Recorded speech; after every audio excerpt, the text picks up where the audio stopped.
যদি তুমি জীবনে বরকত পেতে চাও, সম্মান পেতে চাও, হৃদয়ের প্রশান্তি পেতে চাও, জেনা ব্যভিচার যেটা প্রেম দিয়ে শুরু হয়, জেনা ব্যভিচার যেটা প্রেম দিয়ে শুরু হয়, নজরকে হেফাজত না করার কারণে, চক্ষুকে নিম্নগামী না করার কারণে, চোখ দিয়ে যেটা শুরু হয় এটা তোমার শান্তি নষ্ট করবে, এটা তোমার রিজিক নষ্ট করবে, এটা তোমার এই শিথিলতা, হৃদয়ের সুকুন, প্রশান্তি, নীরবতা, এটাকে বলে কি স্থায়িত্বটা নষ্ট করবে, স্থিরতা নষ্ট করবে এটা।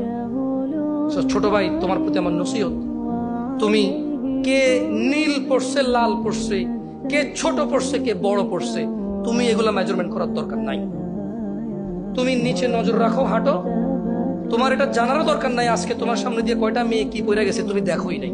তুমি নিচে হাঁটো, যথাসম্ভব তুমি যতটুকু নিচে দেখে হাঁটা সম্ভব তুমি তোমার চোখকে হেফাজত করো।